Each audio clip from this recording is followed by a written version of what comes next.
अब जो मैं बताने जा रहा हूँ वो इस स्ट्रेटजी का पार्ट नहीं है, वो ओवरऑल समझने वाली चीज है कि ये रिस्क अनलिमिटेड या लिमिटेड कैसे होता है बाय और सेल की कंडीशन में। किसका एग्जांपल पकड़े? हम किसी का भी एग्जांपल पकड़ लेते हैं। मैं निफ्टी 50 का एग्जांपल पकड़ लेता हूँ। ठीक है, इसकी स्पॉट हमने मान ली 24,000 है। एग्जैक्ट कहाँ है हमें कोई फर्क नहीं पड़ता, हमने मान लिया कि ये 24,000 रुपये है। ठीक है जी। यहां से मैंने इसी की, ये स्पॉट था और इसी की कॉलें चल रही थी 250 रुपए की, ये मैंने बाई कर लिया। अब अगर ये 24,000 से ऊपर बढ़ के 25,000 हो जाता है ना, तो मेरा ये प्रीमियम भी लगभग बढ़ के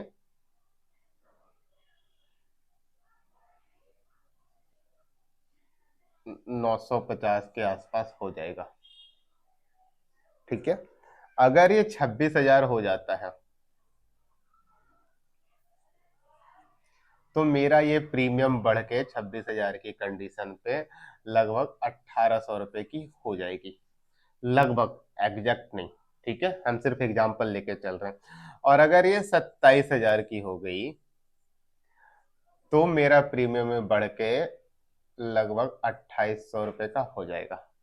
ओके, अब यहाँ पे मैंने यहाँ अभी बाई किया है, यहाँ पे मैं बात करूं प्रॉफिट की या रिवॉर्ड की, तो क्या ये लिमिटेड है?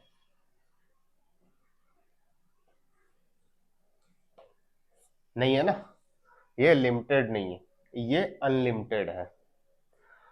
तो अगर ये नीचे आ जाता है 23,000 तो मेरा रिस्क कितना है? ये जीरो हो जाएगा। ये 23 से 22,000 हो गया, फिर भी तो मेरा ये जीरो का जीरो ही रहेगा। और 22,000 से कम होके ये 21,000 का हो जाए तब भी तो मेरा ये जीरो का जीरो ही रहेगा। यानी रिस्क जो यहाँ पे है मेरा लिमिटेड है। मैंने 250 रुपये पे बाई किया तो मेरी जेब से जाना 250 रुपये ही है, इससे ज्यादा तो जाना नहीं है। जाने के लिए मेरे पास सिर्फ 250 ही है, क्योंकि मैंने 250 पे बाई किया है। लेकिन आने के लिए 250 का 2500 भी हो सकता है, 300 हो जाए, 350 हो जाए, कुछ भी हो जाए, आने की कोई लिमिट नहीं है। पर जाने की मेरी यहाँ लिमिट है। मार्केट, अगर मैंने कॉले बाई कर ली, मार्केट 24,000 से जीरो का हो जाए, कोई फर्क नहीं पड़ता, मेरे ये 250 रुपए से ज्यादा नहीं जाएगा।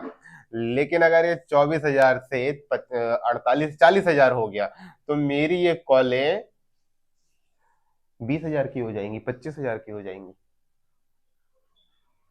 तो मेरे पास रिवॉर्ड जो है वो, प्रॉफिट जो है लिमिटेड नहीं है, पर रिस्क मेरा लिमिटेड है। अब सोच के देखो कि यहाँ कॉलेज खरीदने की बजाय 250 रुपए में,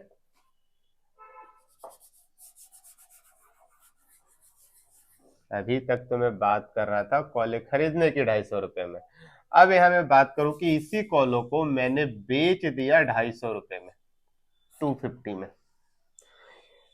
तो ये सारे कॉन्सिक्वेंसेस तो मेरे लिए उल्टे पड़ गए ना। कि मेरे लिए अब रिवॉर्ड क्या रहा? लिमिटेड, है ना। अब ये 24,000 से निफ्टी 50, 24,000 से 23,000 हो जाए, फिर भी ये 250 का जीरो ही होगा। तो मैंने सेल किया 250 पे और बाई किया जीरो पे। तो हम ऐसे ही करेंगे ना, sell minus buy equal to profit, है ना। तो सेल किया 250 पे, बाई किया हमने जीरो पे, इक्वल टू 250, 250 का हमारा प्रॉफिट।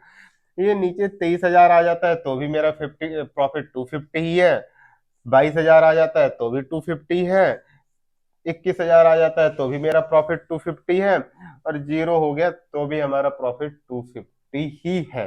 तो यहाँ पे मेरा रिवॉर्ड तो लिमिटेड हो गया, लेकिन ऊपर जाने की तो इसकी कोई लिमिट नहीं है, तो मेरा रिस्क अनलिमिटेड हो गया। कि मैंने इसे बेचा था 250 पे, और जब मैं खरीदने के लिए गया तो लेट से मैं यहाँ पकड़ता हूँ, बीच में एक लगा देता हूँ 1250। जब मैं यहाँ खरीदने के लिए गया तो ये मिला 1250 का। अब अगर इस फॉर्मूले को आप यूज करें, 250 माइनस 1250, तो यहाँ पे माइनस में आएगा 1000।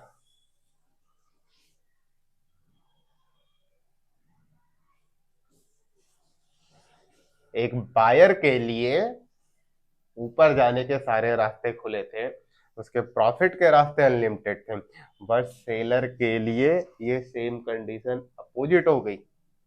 उसके लॉस के लिए ऊपर पूरा रास्ता खुला है, पर प्रॉफिट के लिए सिर्फ जिस प्रीमियम को बेचा है, लिमिटेड टू प्रीमियम, उसका प्रॉफिट यहाँ क्या है, लिमिटेड है। और लिमिटेड कितना है, लिमिटेड टू प्रीमियम।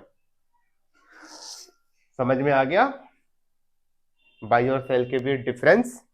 आज का वीडियो यही खत्म करते हैं, मिलते हैं नेक्स्ट वीडियो में। नेक्स्ट वीडियो में हम तीसरी स्ट्रेटजी की बात करेंगे। तीसरी स्ट्रेटजी कौन सा होने वाला होगा, व्यू तो मेरा रहना है बुल्ली सी, तो तीसरी स्ट्रेटजी कौन सी हो सकती है वो अगली वीडियो में पता चलेगा। Okay, thank you, bye bye, take care.